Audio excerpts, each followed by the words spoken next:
Because if they could get him to say the right thing, they could use his mouth. He sold empty soda bottles just to survive. Preached by candlelight when his church couldn't even afford electricity. From those desperate beginnings, he would eventually build a 191,000 square foot megachurch that drew thousands every week. But then 2024 hit and everything seemed to crack open at once.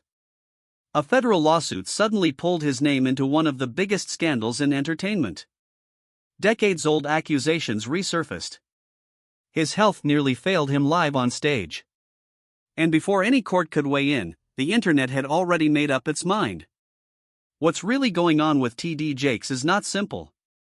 It's deeper, darker, and far more complicated than any headline suggests. T.D. Jakes was born on June 9, 1957, in South Charleston, West Virginia. From the very beginning, his life was shaped by two forces: deep faith and deep struggle. He was the youngest of 3 children, raised by a hard-working father who ran a janitorial business and a mother who stretched every dollar to keep the family going. He grew up in a close-knit community where neighbors looked after each other. But even surrounded by people, he often felt alone. By the age of 5, he was already preaching to imaginary crowds, carrying his Bible everywhere, even to school.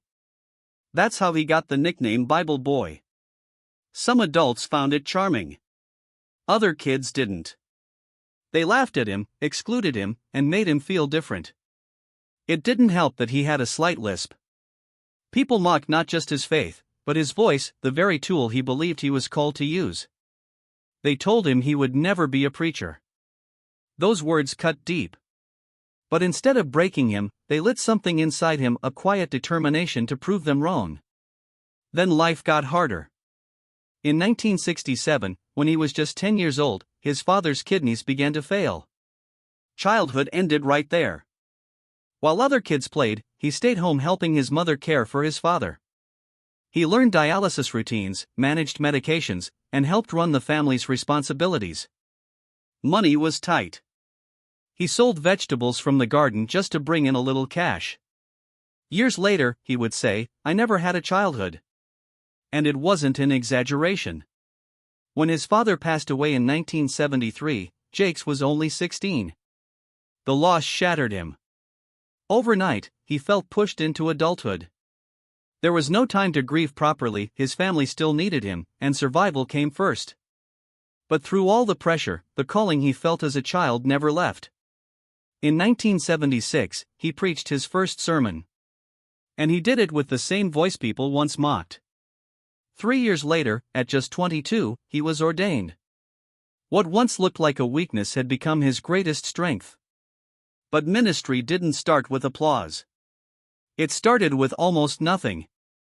Around 1980, he opened a small church in a rundown storefront in Montgomery, West Virginia.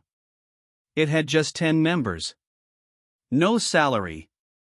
No savings. No backup plan. To survive, he worked brutal labor jobs, digging ditches, laying gas lines, doing whatever he could to keep food on the table. Sometimes he earned just $100 per job. When those jobs disappeared, things got even worse. He collected and sold pop bottles for pennies. He took odd jobs. He kept going. Inside the church, it wasn't much better. There were days without heat, without electricity. In the freezing cold, people sat in coats while he preached by candlelight. But something powerful was happening in that darkness. He wasn't preaching theory. He was preaching pain, real, lived pain. And people felt it. During those same years, he was building a family. He married Sarita in 1982, and together they faced the harsh realities of poverty. There were days without enough food, nights filled with stress and uncertainty. Yet somehow, they held on. At night, he studied under difficult conditions, earning degrees in biblical studies while working, pastoring, and raising children. It was relentless pressure, but it didn't break him. It sharpened him. Slowly, the church began to grow. From 10 people to 100. Then hundreds more. By the early 1990s, the congregation had crossed 1,000 members. And it wasn't just growing, it was changing lives. Then came the message that changed everything. In 1993, he preached a sermon titled "Woman, Thou Art Loosed." It spoke directly to pain, especially the pain many women had been silently carrying for years. Abuse, trauma, brokenness, he addressed it openly. The response was overwhelming. The message spread through cassette tapes, passed from hand to hand. It reached thousands, then millions. It became a best-selling book and a movement of its own.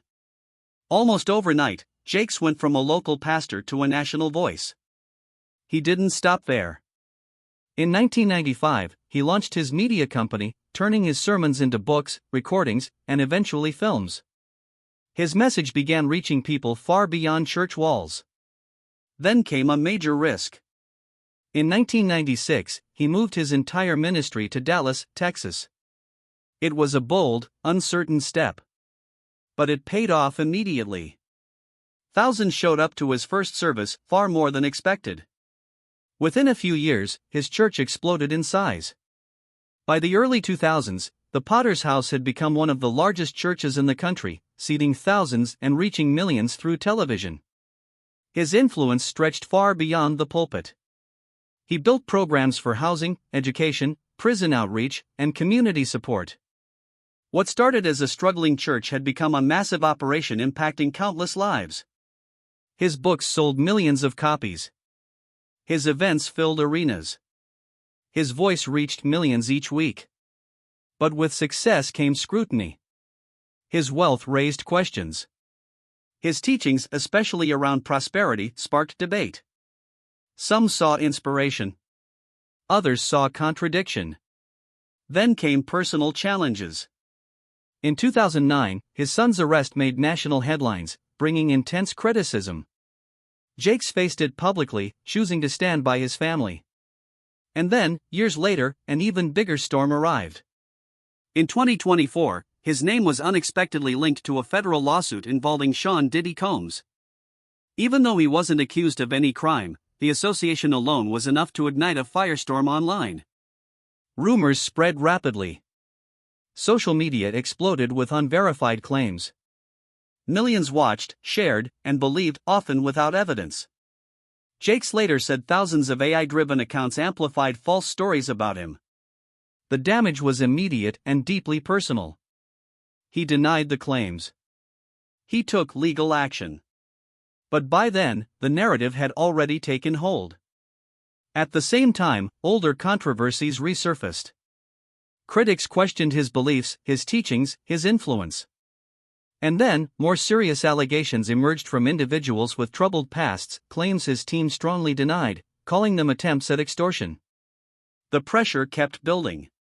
Then, in November 2024, something shocking happened. During a Sunday service, after preaching for over an hour, Jake suddenly collapsed on stage. The moment was caught on camera. He appeared disoriented, struggling as people rushed to help him. It was terrifying to watch. At first, details were unclear. But later, he revealed the truth: it had been a massive heart attack. A blood clot had nearly killed him. Doctors said if he had arrived just minutes later, he wouldn't have survived. What made it even more frightening? He hadn't felt the usual warning signs. No sharp chest pain. No clear signal. Just sudden collapse. He later described the experience as both terrifying and eye-opening. A reminder of how fragile life really is. And according to his legal team, the stress from the accusations and public pressure had taken a serious toll on his health. So what's the truth behind all of this? It's not a simple rise and fall story. It's a life shaped by struggle, faith, success, controversy, and survival. A man who built something extraordinary from nothing and then faced the weight that comes with that level of influence. Some see him as a visionary. Others remain skeptical. But one thing is undeniable: his story is far more complex than the headlines suggest. And maybe that's the real lesson here. Before you believe everything you see online, ask questions. Look deeper.